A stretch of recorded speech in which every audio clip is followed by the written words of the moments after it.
Broadcast is now starting. All attendees are in listen-only mode. Hello, and welcome to the September 2018 Community IT Innovators webinar. Thank you for joining us for today's webinar on Office 365 Security Best Practices. My name is Johan Hammerstrom, and I'm the President and CEO of Community IT. I'm the moderator for this webinar series, and I'll also be a co-presenter on today's webinar. Before we begin, we'd like to tell you a little bit more about our company. Community IT is a 100% employee-owned company, and our team of nearly 40 staff is dedicated to helping nonprofit organizations advance their missions through the effective use of technology. We are technology experts, and we have been consistently named a top 200 North American managed services provider by MSP Mentor, and it's an honor we received in 2017. Thank you for joining us today, and we're really looking forward to reviewing Office 365 best practices with you. So I've introduced myself. I'd like to give my co-presenter a chance to introduce himself as well. Great. Thanks, Johan. So my name is Matt Eshleman. I'm the Chief Technology Officer at Community IT. Looking forward to talking about some security best practices in Office 365, and I'm actually looking forward to going to the Microsoft conference, which is going to be next week, and kind of continue to learn more about this kind of ever-changing field. Great. So let's take a look at the agenda for today's webinar. So we're going to start off by talking about the current threat landscape. And I think one of the things that we've really noticed over the last 18 months or so is that the threats faced by organizations have really changed dramatically. And a lot of that has been a result of organizations moving to the cloud. But the nature of attacks and breaches is very different from just 2 years ago. And the things that organizations need to do to protect themselves has also changed as a result of that. And so we're going to talk a little bit about the current threat landscape and what the biggest threats are, just statistically, for small and mid-sized nonprofit organizations.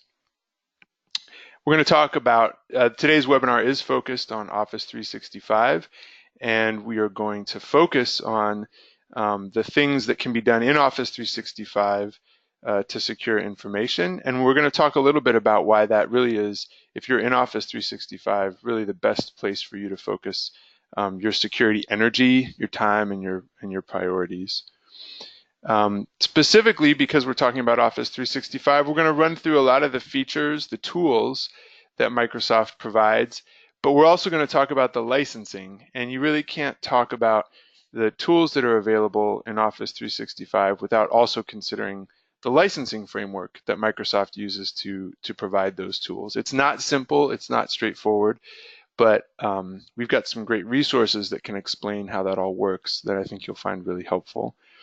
From there, we have a security checklist that we want to walk through with you, and this is a checklist that you can use at your organizations to start securing your information in Office 365 right away.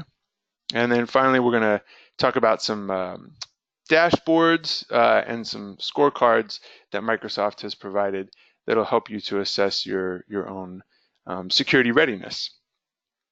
All right, so without further ado, let's talk a little bit about the changes that we've seen in the threat landscape. So what we're seeing today is that these three types of information are the most targeted. So email, and we've got some stats that we're going to show you in a second, but email, logins, and files are the information that right now hackers are going after more than anything else. And this is why Office 365 has become such a big target, because most organizations that have Office 365 are taking advantage of Exchange Online. They're using some form of credential and login to Office 365, generally Azure AD, to access their information. And increasingly, organizations are storing files in OneDrive for business, in SharePoint. And so organizations are being targeted in these three areas. And so Office 365 itself has become a major target of hackers. It also has something to do with the fact that Microsoft has such a big market share, so it's a huge surface area. And so hackers, instead of going after a smaller percentage of information that might be in third-party solutions like Dropbox, if they just focus their efforts on Office 365, there's just a huge amount of users and customers that they can go after. So specifically, these are some current statistics that explain why attacks are so successful, and there's a whole nother series of slides that we presented in a previous webinar that sort of talk about the mindset of hackers. And in general, most hackers are small-time criminals. You may be in an organization that has enemies that are targeting you, but in general, most of the attacks that occur on the internet, in the cloud, on Office 365 are the result of, small-scale criminal enterprise. And the reason they do it is because it's successful, and there's a financial payoff, for launching a successful attack. So why are attacks so successful? Well, 30% of users open email from attackers. That seems like a really high number, but that's what the industry is noting right now. And so that could mean anything from a phishing attack to one of the fake wire transfer attacks that I think we're all familiar with. But 30% of those attacks are successful in the sense that the emails are opened, and 10% of those attacks result in a link being clicked on or an attachment being opened. And yeah, Matt, go ahead. Yeah, and I was going to say, I mean, and this is the the research from Microsoft, and I think our practical experience also bears this out as we do security awareness training with our with our clients, or we're seeing these numbers as well. Kind of anywhere from 5% if an organization has very attentive staff, I think on up into the 30 and even 40%, of people falling for a potentially malicious link. So I think the numbers are surprisingly high, and again, it kind of points out why these attacks are so successful.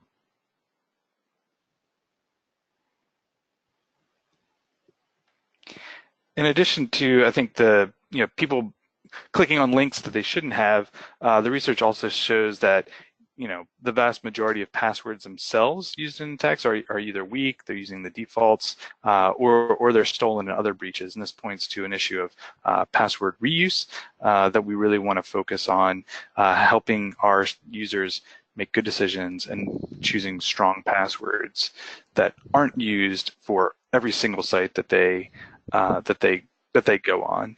And then finally, in terms of why attacks are so successful, is that in general, people just 50% of users share information inadvertently. I mean, it could be including the wrong person on an email, maybe that contains sensitive board information, or maybe attaching the wrong document that contained private information instead of the cleaned up version. So there's a couple of different ways in terms of how information can leave an organization that can also contribute to how data can be compromised, and somebody who shouldn't have access to information gains access to information.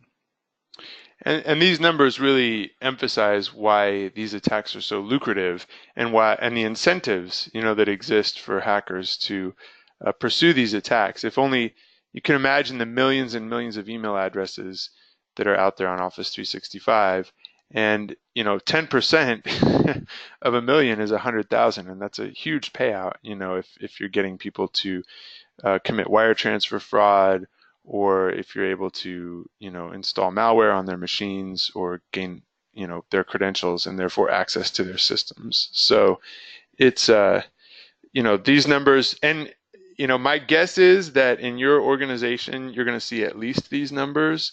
But if your organization hasn't focused on security, you'll probably see numbers that are higher than this. At least that's been our experience. So,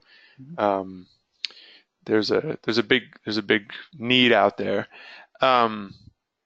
We've become aware of incidents at our clients when something dramatic happens. So either there is an illegal wire transfer, a fraudulent wire transfer that gets made, or someone's email has been hacked and is used to send out thousands of embarrassing emails.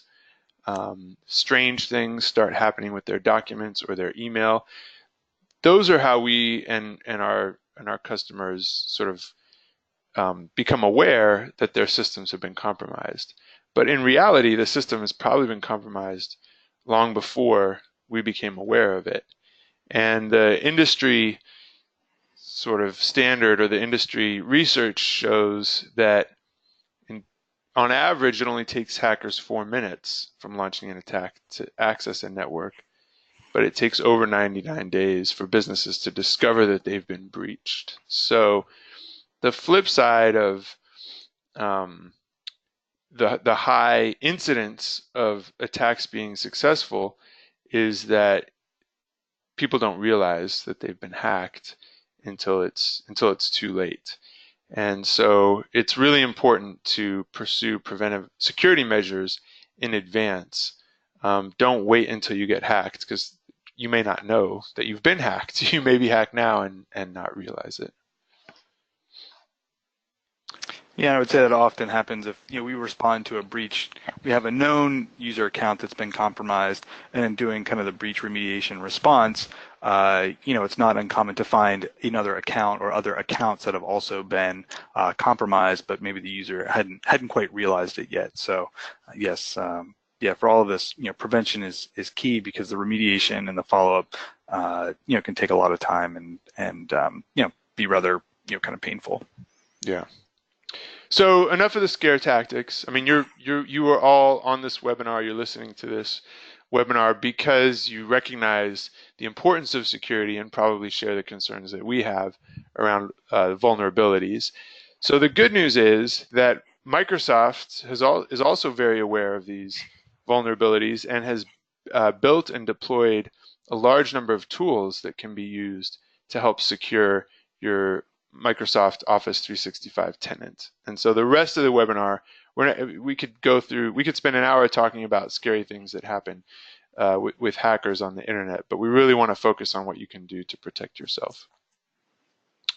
So we've really focused a lot of our attention on these tools as opposed to third-party tools, although we also avail ourselves of a number of third-party tools, and they're important to use.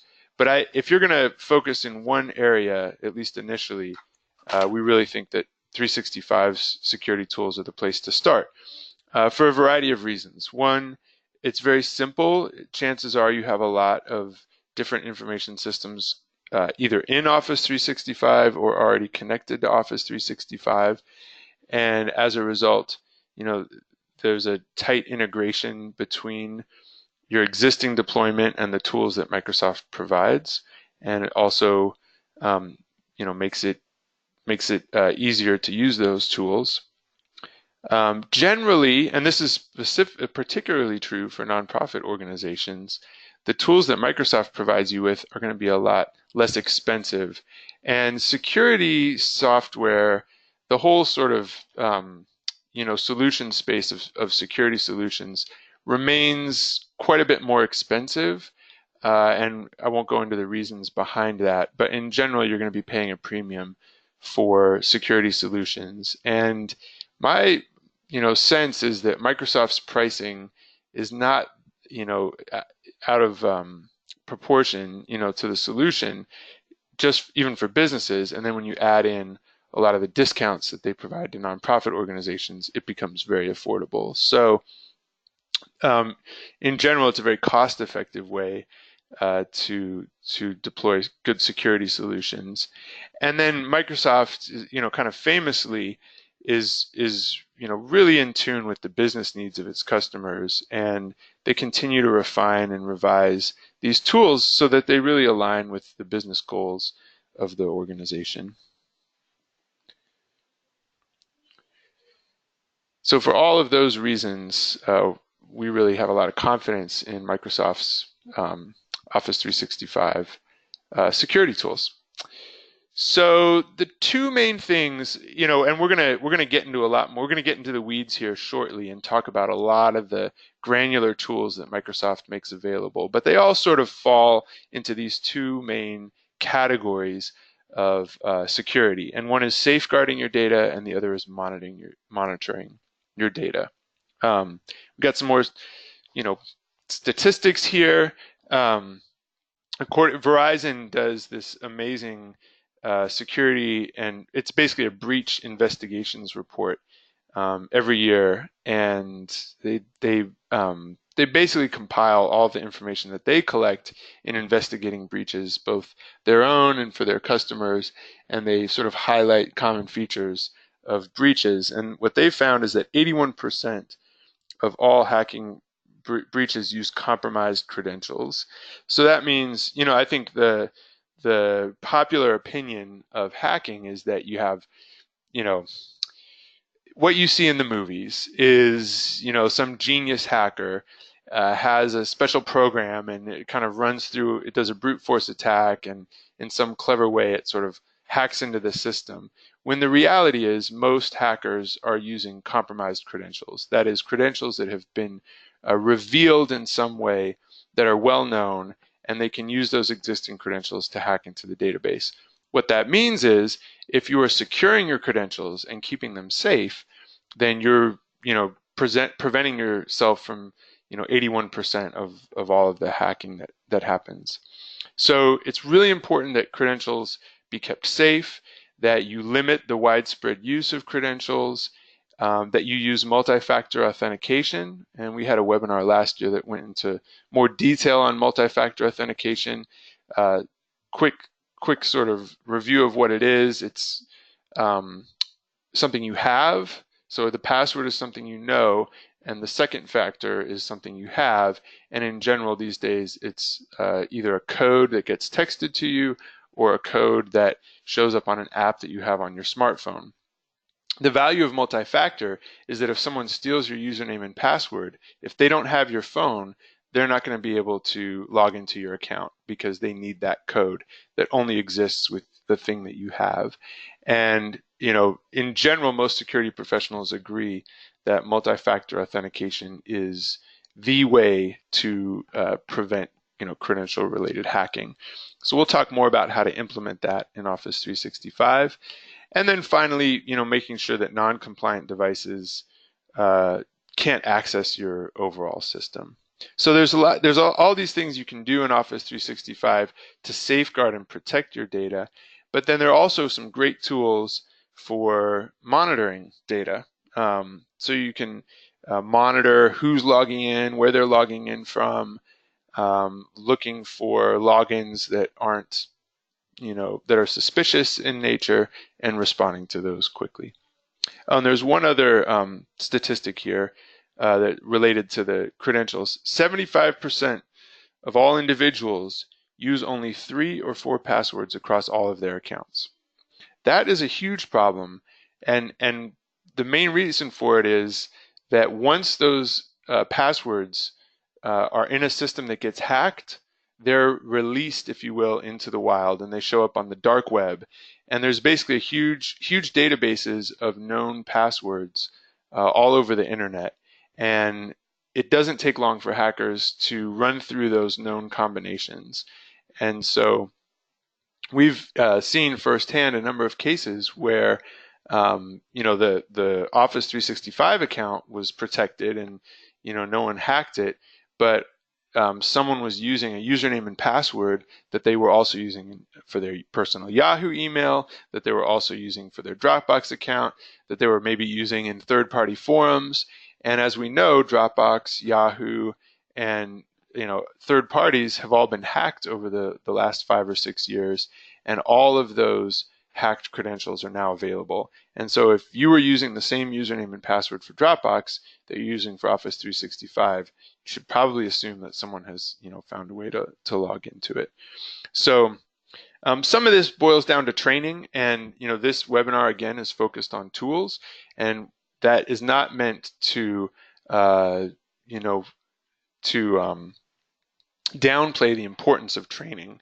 So training is critical in all of this.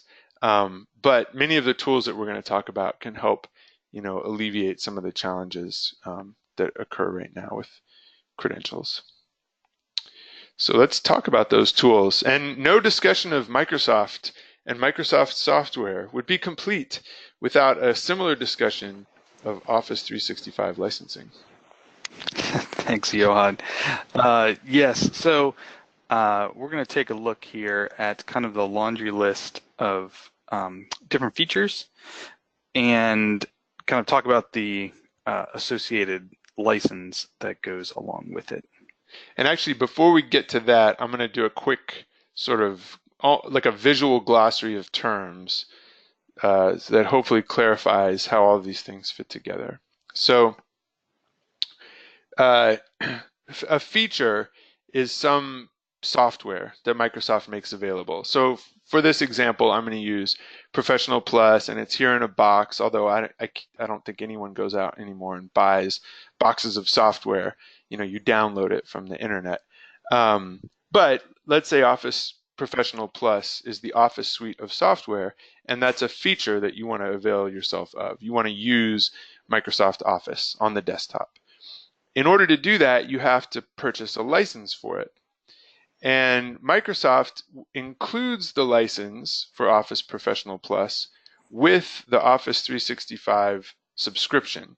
So if you have Office 365 E3, that subscription includes a bundle of licenses, one of which is Office Professional Plus.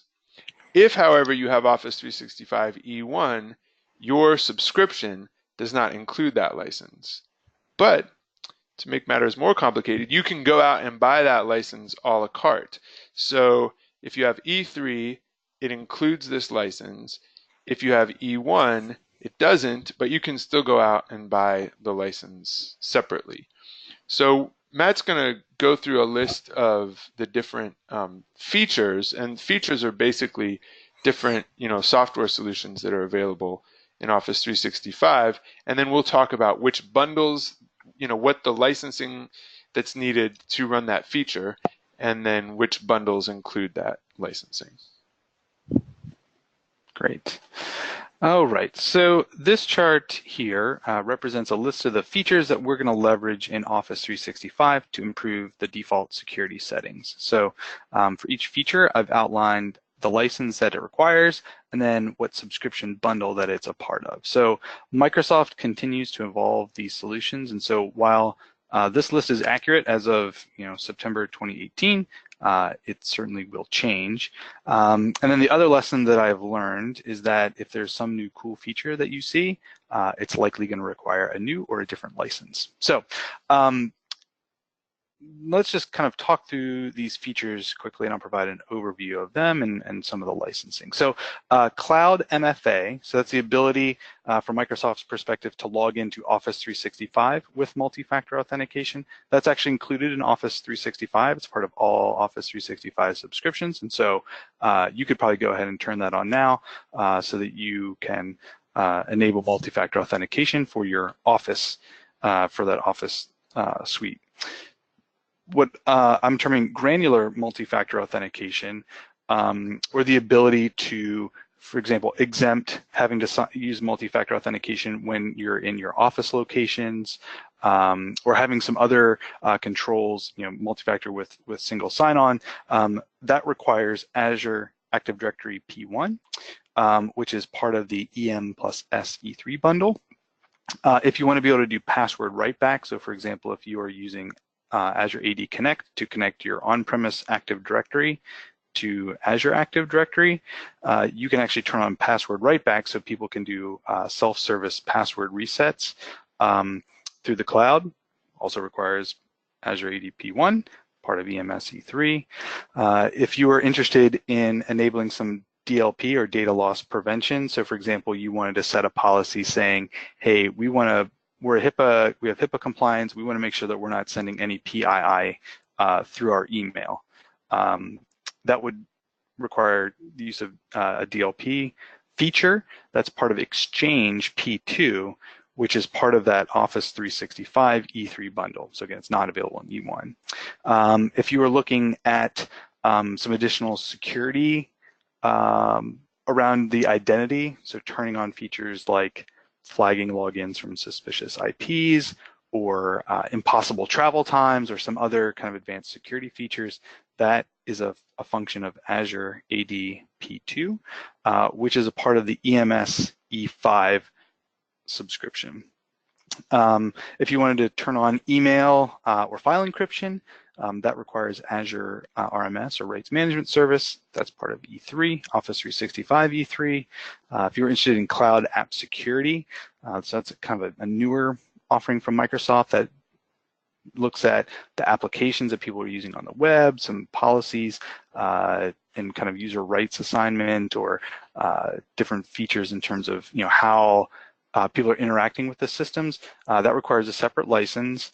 It's a standalone license, but it's also a part of the EMS E5 bundle. If you wanted to enable single sign-on, so you could log in with your Office 365 credentials and then integrate other web applications like Salesforce or Dropbox or Box, that requires Azure AD P1.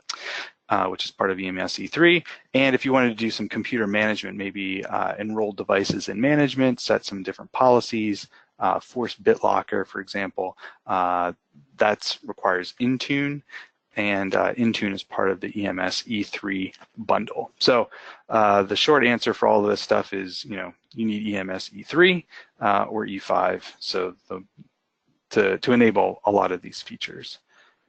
Yeah, that's also good news, that a lot of these great features, the multi-factor authentication, data loss prevention, which is a really cool feature that prevents, credit card numbers and social security numbers from being inadvertently sent out through email.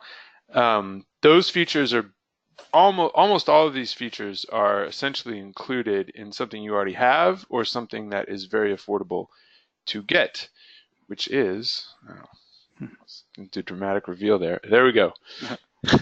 Yeah. So this would be, yeah. Go ahead, Matt. Yeah, our kind of recommended SKUs for getting signed up in Office 365. So ideally, you would have Office 365 E3. So the charity pricing for that is $450 a month per user, and that would include your Exchange Online, SharePoint, OneDrive, kind of all the DLP features, and your desktop Office software for 5 devices. You would get EMS E3, which Microsoft has recently moved to provide 50 free licenses, which is fantastic. And then beyond that, it is $225 a month. The E5 subscription is kind of a relatively new addition for Microsoft, and that is $6 a month per user account. We also, as we're kind of getting this stuff set up, encourage organizations to take advantage of the Azure nonprofit sponsorship subscription, which provides an annual credit of $5,000 at Azure. Now, a lot of the stuff that we're talking about is actually all kind of under the Office 365 umbrella, not the Azure umbrella, but you'll still, kind of log into Azure and access some reporting there. And it's just kind of handy to have a subscription already in place so that you don't have to, set up a subscription and then apply for this later and then try to merge them. So it's easy just to set it up at the very beginning. And then again, you could add in cloud app security again for either $1.25 a month or included as part of the EMS E5 license. So just a quick point of clarification, Matt. Is Azure AD, so you see here, some of these require Azure AD. Is that part of Azure, or is that, it looks like that's part of EM plus S? Right. So I think that's a good point of clarification. So there's actually, I think there's 4 different tiers of Azure Active Directory. So any account that you have in Office 365, that account actually resides in Azure Active Directory. So if you just have Office 365, I think if like the basic offering, that is what they call the free tier. Then if you have E3, that is what's called the basic tier, which gives you some some features or some capabilities to kind of, so if you have E3, you could log in to Azure Active Directory right now, and you would see a list of accounts. You wouldn't be able to do much with it, but you would see the accounts there. Once you add on the Azure AD Premium, that P1 license, so P1 is part of that EMS E3 bundle, then you can start getting some more security features and reporting, and then the P2 bundle, which is part of the EMS E5, then that kind of turns on even more security features. So you kind of go from free, basic, P1, P2. Thanks for that. Yeah, that could be a whole nother webinar. The finer points of Azure Active Directory, yes. Yes, and to be clear, the Azure sponsorship refers to kind of a different set. Yeah, I mean the Azure sponsorship. Altogether. Yeah, I mean that covers things like if you were going to set up a virtual server, if you wanted to use some storage, if you were going to build some web applications, that would be the thing that would count against your Azure sponsorship subscription. So in terms of from a cost perspective. Yeah. Great. Well, thank you for going into those details. So one of the options is, why. So actually, it would be helpful for me to cue this up on the pricing slide. So one option is to just go with Office 365 E3 and then get your EM plus S E3, and the total cost there for 50 or less is $450 a month. Another option could be you go with E1 and you get the Office Pro Plus for your desktop Office suite and EM plus S, and that's going to be $3 a month. So you're saving $1.50 per user per month. There are some things that E3 provides that would not be included in that scenario, aside from just the simplicity of getting the one SKU. And those include information protection. The data loss prevention that we talked about is not included in this bundle, this sort of homemade bundle. E3 includes unlimited email storage, and you also have the option to put mailboxes on litigation hold in case you have any sort of, capstone staff that you need to retain their email for a long time. So we tend to recommend, just paying the extra $1.50 per month and going with E3.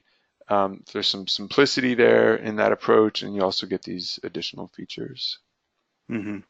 Yeah, and then there's a link here that kind of describes all the plan options and kind of fundamentally the difference between E1 and E3 is on the actual exchange package that's included. So so E3, straightforward, go for it. All right, so let's get into the practical.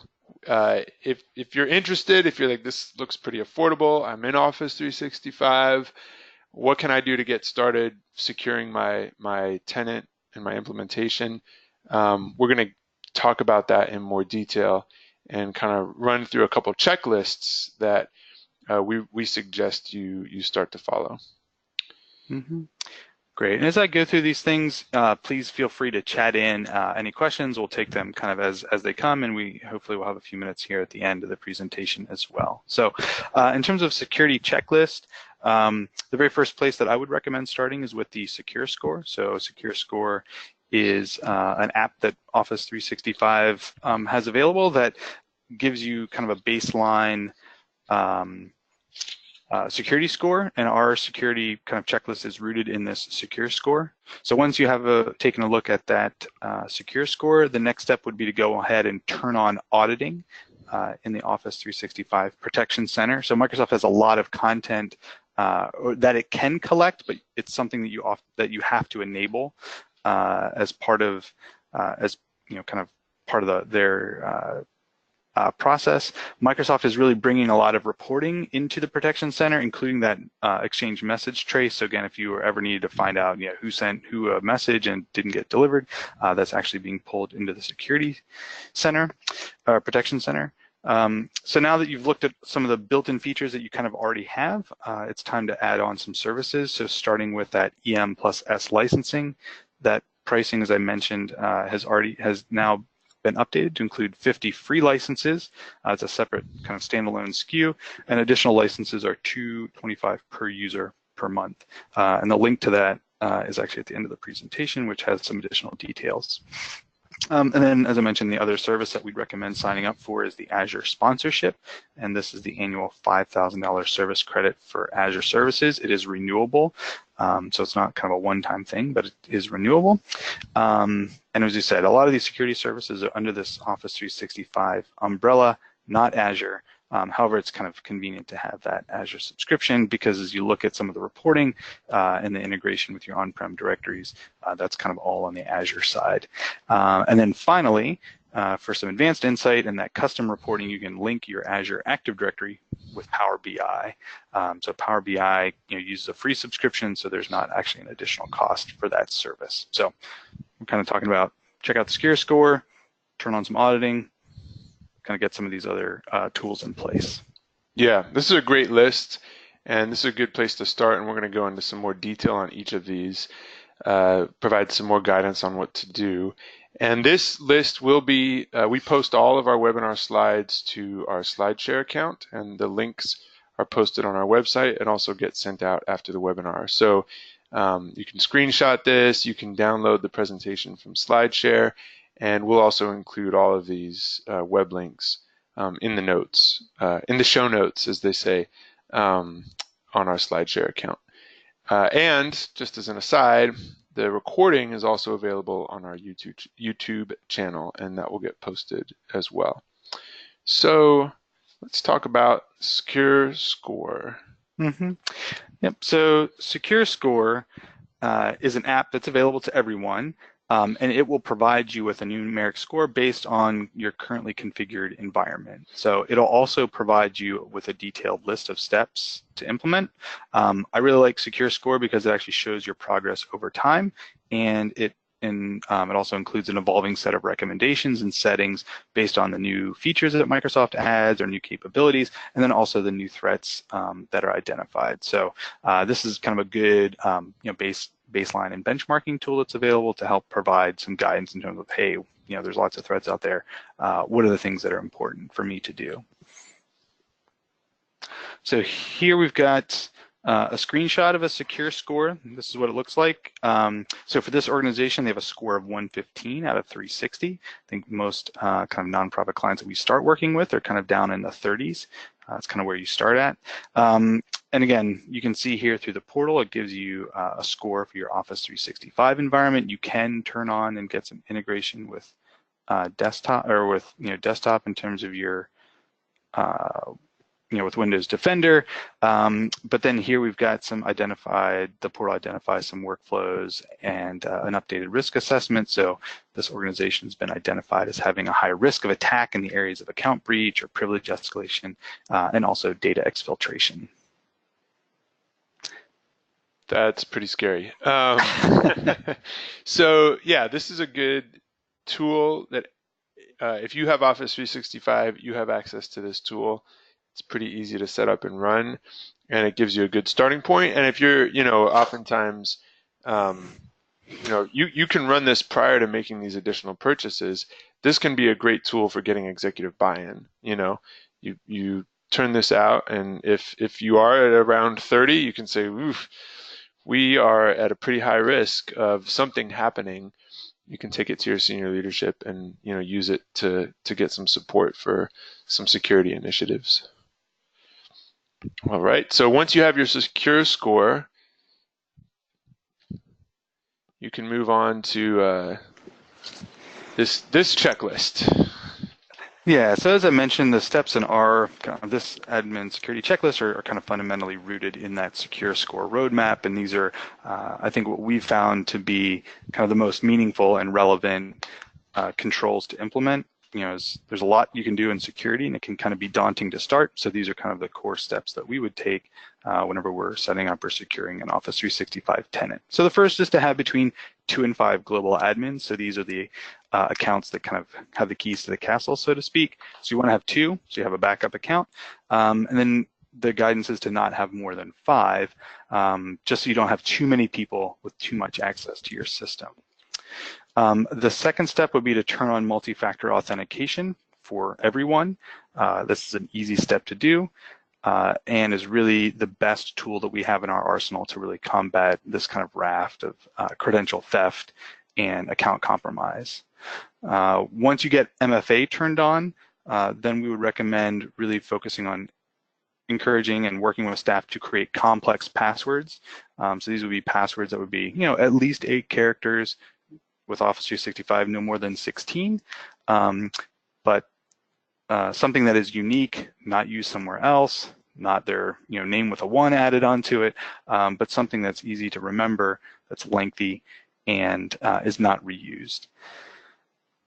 The carrot, I think, with the complex password can be also the fact that once you've turned on multi-factor, once you've implemented good passwords, then there's actually not a need to change them on a regular basis. So security research has shown that whenever people are forced to change their password on a 90-day basis or whatever regular basis, they actually don't choose new good passwords. They kind of just choose bad passwords or kind of modify existing bad passwords. And so this can be a little bit of the carrot with your staff whenever they've been made to go through this multi-factor authentication enrollment. Can be like, hey, we do the multi-factor, pick a good password. I'm not going to ask you to change your password again. So again, a little bit of a carrot and stick approach there. Yeah, and I think that's a good point, because that's a great example of how the conventional wisdom is kind of changing. And the previous conventional wisdom was you got to change your password every 90 days for it to be secure. And I think the studies and the analysis of incidents show that if you have a password that's unique to Office 365 and you have multi-factor, you don't really need to change it that often. You need to change. Your staff should be changing it now if they haven't ever changed it or haven't changed it in a long time. But once they do that, then they're in pretty good shape. Now, these things are all simple to turn on from an technical administrative standpoint. There's a whole change management aspect to implementing these changes that is not necessarily trivial, and that's where that executive buy-in is critical, and that's where this Secure Score report can really be helpful. Mm-hmm. Great. So once we've got the account set up, now we can talk about doing kind of some security on the platform. So one would be to turn on that DLP in Office 365. I think we found this to be really valuable to turn on some of the predefined templates that Microsoft has provided to flag and identify documents that contain personally identifiable information or financial information, bank accounts, credit cards, that kind of thing. And so those controls can be audited first just to kind of see what's going on, and then they can actually be activated so that it will proactively block that information and provide feedback to staff if they've found to kind of if they're found to be sending information that they shouldn't be. Moving on from enabling some of the DLP in Office 365 would be to configuring some additional tools around securing email. So SPF may be a familiar acronym as a way to kind of validate and help cut down on spoofing and spam. The new acronyms of DMARC and DKIM are also kind of related to tools and techniques that can help provide domain verification and validation so that the message that you receive is sure to be from the sender that you think it is. So we're all receiving messages that are spoofed that appear to be coming from somebody within the organization that's not, and it can be very tricky to determine. So DMARC, DKIM are additional tools in this regard. In our admin security checklist, we do also have started to look at requiring disk encryption as part of our best practice. If you're an organization, for example, that has PCI or HIPAA compliance, you may already be doing this. And I'll just kind of make a plug for the Intune portion of that EMS license. Really makes managing and enrolling computers in disk encryption fairly straightforward. I actually just have a new computer. I turned it on, I enrolled in Azure Active Directory, and then my computer kind of automatically configured disk encryption, stored my recovery key in my cloud account, and kind of I'm off to the races. So that's a really powerful tool that can really provide a lot of security, particularly if you're dealing with that personally identifiable information. It can really help cut down on that reporting requirement if a laptop gets lost or stolen. If it's encrypted, it makes it a lot easier to deal with those requests. And then finally, there's lots of great security tools. We've turned on lots of auditing. We've done all this other stuff, but it's important to actually spend some time and focus on actually reviewing the audit data. It's part of my daily security practice is to review the reports and information to make sure that our networks are secure, and the tools are pretty powerful to make that meaningful and relevant. So it's not hours and hours looking through logs, but the security tools are really surfacing the relevant information. Great. So these are the things that you can start doing right away or plan to do once you basically obtain your EM+S licensing as a nonprofit. We have some questions coming in, Matt, but I think we'll wait till the end. We'll have a Q&A time at the end because we still have a number of important slides to move through. So we have some questions on this slide, but I promise we'll come back to those at the end. Great. All right. So these are what the admins can do. What about the staff, end users? Mm-hmm. Yeah. So again, lots of this content is geared towards folks who are IT managers. If you're not an IT manager, but you're interested in good security for yourself, I think the best thing that you can do is pick a strong password and one that's unique for each service. Again, we've seen a lot of breaches, probably starting 3 or 4 months ago. It corresponded to a number of kind of well-publicized data breaches that included lots of passwords. And so it seems like those are out there. So pick a strong password, pick a unique password. Using a password manager tool like LastPass can really help with that in terms of generating unique passwords you don't have to really think about, so that if solution A gets compromised, that doesn't then immediately provide access to solution B. The other thing I'll say is just be cautious when clicking. As we identified at the very beginning, 10% of people are clicking on malicious links from people they don't know. And so good browsing habits and just kind of smart IT habits are really helpful in reducing the risk to the organization. Report suspicious activity to your IT team. I mean, this is kind of the rule of an ounce of prevention is worth a pound of cure is particularly apt in this situation. We encourage all of our clients, if you have a suspicious email, forward it to the help desk. We'll take a look at it, and help you make that determination. If it looks suspicious, we'll just delete it. And if it's not and we think it's okay, hey, you had to wait a few minutes to validate an email, but that's a lot better approach than clicking on something, then asking if it was malicious. So, fortunately, the tools that we have in auditing will, if somebody does click on something, we're able to kind of go back and audit and report on kind of what happened, maybe when the account was compromised, what steps need to be taken as part of a response. But again, if you're an end user, ounce of prevention is worth a pound of cure in this case.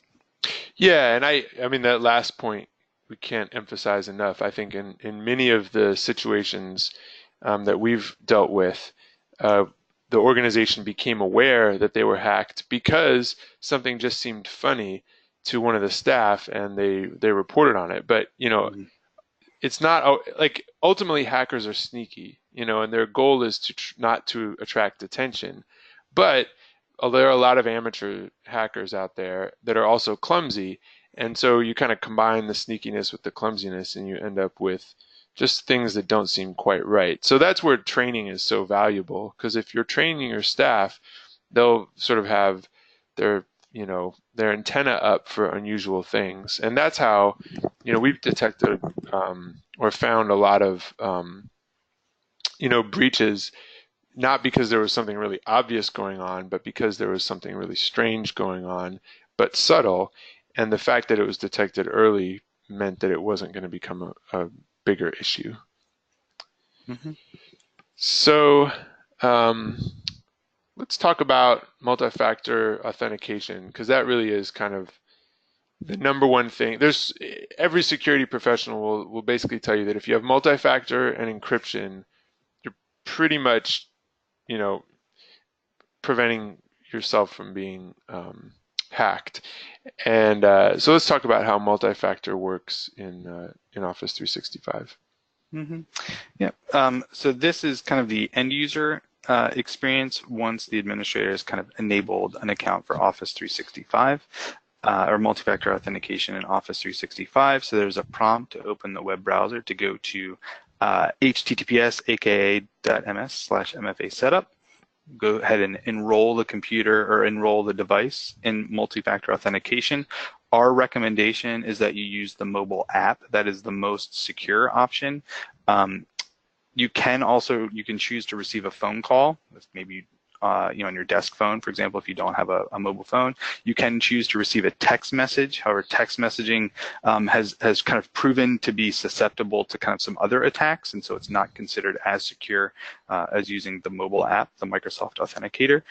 So once you go through the enrollment process of linking the Microsoft Authenticator on your phone to your Office 365 account, then go ahead to the next slide. Whenever you log in to Office 365, you'll get, here we have an example of, you go ahead and sign in, and then you'll get a notice saying, hey, we've sent a notification to your device, please respond to continue. So the way I have it set up for myself is I receive what's called a push notification, so my phone buzzes when I log in and says, hey, we've detected an authentication request, please verify. And I can hit approve or I can hit deny if I'm not in front of my computer, if something seems strange, if it's in the middle of the night, whatever, I can hit deny and it'll block the request. So so that's how the kind of the end user experience is for completing the multi-factor authentication.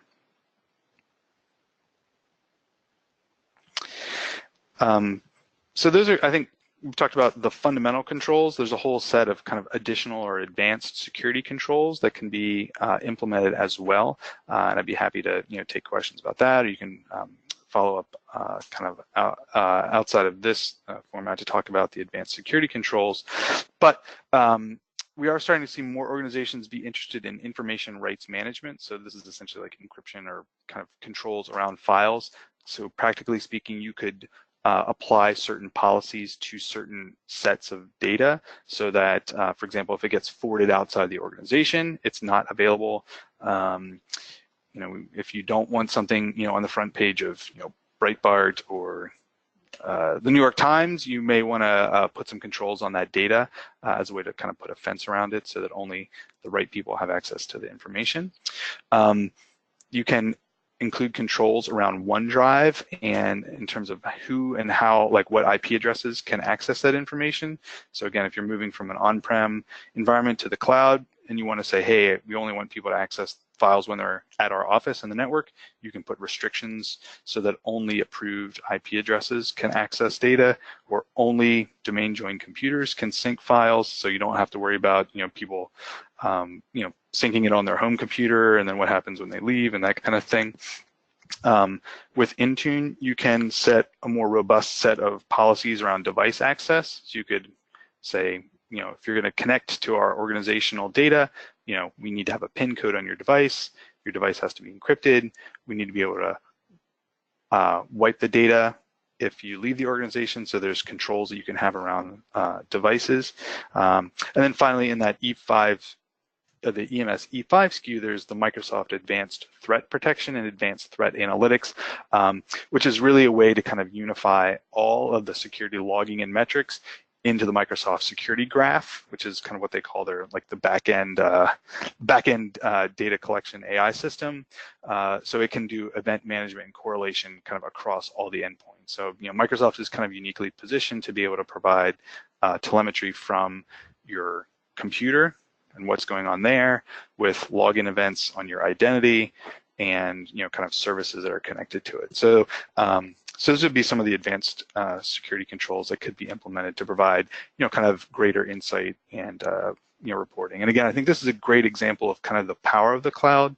If you have this on-prem, your on-prem Active Directory, it's very difficult or impossible to provide really clean reporting and management and auditing without an extreme amount of work. You can turn on and set up a lot of this stuff in a relatively short amount of time. So let's take a look. I think we have a Sorry. couple more slides, and we can take a look at what some of this stuff looks like before we have a few minutes for questions. Yeah, and I think one of the things we want to do is just we've talked a lot about safeguarding the data, but the monitoring of the data is also very important. So talk a little bit about some of the tools that can be used to monitor. Mm-hmm. So as identified, like I mentioned early, once you have Azure Active Directory, that kind of P1 set up, you can configure monitoring and use Power BI. So for Power BI, this is a great use. So there's a bunch of pre-built content packs available.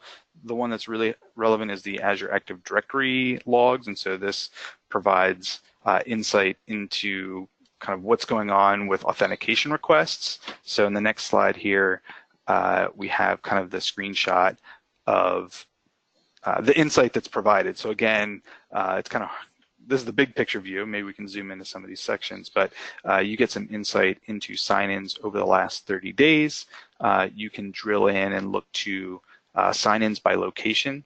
So, where are accounts logging into, device sign-in by browser type, by OS type, the applications that people are using.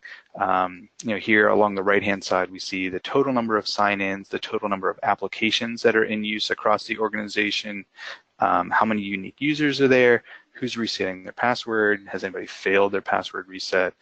Again, so there's a lot of insight that's available. This is all, it's pretty cool. You can kind of drill down into all these areas and do filtering, and it makes it a lot easier to try to like figure out what's going on, as opposed to like pouring through an Excel spreadsheet and pivot tables and that kind of stuff. So I certainly appreciate this, as kind of my workflow as part of a breach response.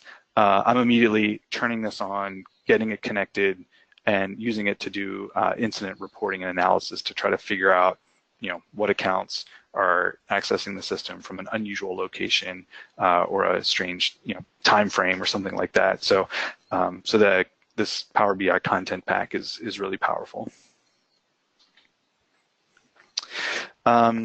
And then another tool that we talked about at the very beginning was the Cloud App Security. So this will contain some similar information as the Power BI content pack, but it kind of combines, kind of some of the static reporting of, who's accessing one application with some policies and kind of workflow and remediation response. So again, if you have somebody log in from a geographically distinct location, you can kind of trigger some workflow like issue a multi-factor authentication challenge or block that account or do something else. So it really provides some kind of actionable security response, against information that's available through the back-end logging system.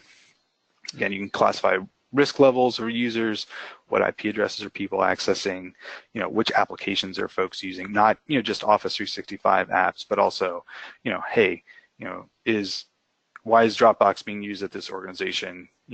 We've moved to Box or kind of vice versa as a way to provide some insight into the traffic and the files that are being used in the organization. Yep. All right, so we're nearing the end of the webinar, but we do want to leave you with some links to additional resources that you can avail yourselves of to pursue these tools, to learn a little bit more about Microsoft's approach to security, as well as what they provide for nonprofit organizations. And we'll include these with the notes as well. So before we get to questions, and thank you all for your attention throughout this webinar, we want to highlight next month's webinar. So it's kind of the companion piece to this, or if for whatever reason you find yourself in the unfortunate situation of having experienced a security incident, what's the best way to respond to it? So hopefully none of you have gone through that, and hopefully none of you will, but kind of in the vein of a disaster recovery plan, it's great to have a playbook in place so that having a security incident happen to your organization is very stressful. And if you have a playbook, if you've done some preparation and planning in advance, you're going to be in much better shape for responding to that security incident. So we're going to talk through some of the things that you should do if you happen to experience a security incident. So that'll be next month. Mm-hmm. All right. So with that, we'll move on to Q&A. We have a few questions here. So thank you to everyone who submitted questions, and appreciate your patience in giving us time to respond to them. So with regards to passphrases, so one of the things that you had mentioned, Matt, was that the new sort of password orthodoxy is that you use memorable passphrases that are long, somewhat unusual, rather than sort of complex string of characters and numbers. And the question is, can you use passphrases beyond Microsoft's 16 character limit? What are some of the limitations that Microsoft places on passwords?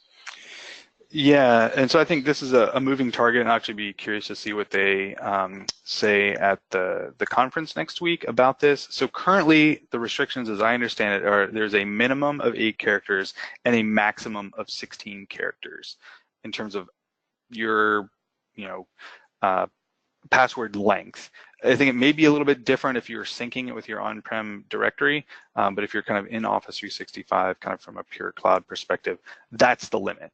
I've just started seeing there's some password rule kind of previews where you can block certain words or phrases, in the password. So, people, couldn't use, your organization acronym or, certain things that may be, you kind of find people using on a regular basis. So that is the restriction right now, is a minimum of 8, maximum of 16. And again, the goal here is kind of longer is better, because we're talking about, kind of either brute force, like trying random combinations. So we want it to be easy for you to remember, hard for a computer to guess. And so that's why the longer that a password is, the more combinations theoretically that a computer has to try to guess it. So that's some of the kind of the background thinking and analysis in terms of password length. And it is likely, there's a big long feature request of Microsoft to kind of extend that character limit, to kind of meet, NIST, I think, is, saying you could do passphrases up to 64 characters or something, but that's the Office 365 limit right now is 16. Okay, and then if an organization, so this has to do, you had mentioned DMARC and DKIM, the new DNS records for really verifying email identity. If an organization has SPF records set up in their DNS, do they also need to configure DMARC and or DKIM? Yes, they do. And it's pretty straightforward. Office 365 supports them as kind of a, as a service. So then they will generate the records. You will then put them into your DNS host. There's some special places to put those records that Microsoft provides. And then there's some kind of reporting or kind of action handling. So I think that also need to be configured. So, right now I would say, DMARC and DKIM are kind of in that same place as SPF, where it's a good idea. Adoption is improving, but we're maybe still not at the place where you can turn it on fully to say, unless an organization has a valid DMARC and DKIM record, I'm going to reject it. We're not quite there yet, but I think it's going to be an important tool, in the tool belt to help cut down on some of the spoofing that's going on. Yeah, agreed. All right. Well, thank you, Matt. I really appreciate your time and appreciate everyone who attended the webinar today. This was very informative.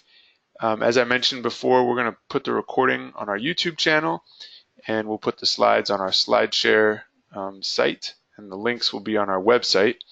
And we definitely encourage everyone to join us next month for the Security Incident Response webinar. Have a great rest of your September, and we will see you next month. Thank you, Matt. Thank you. Take care.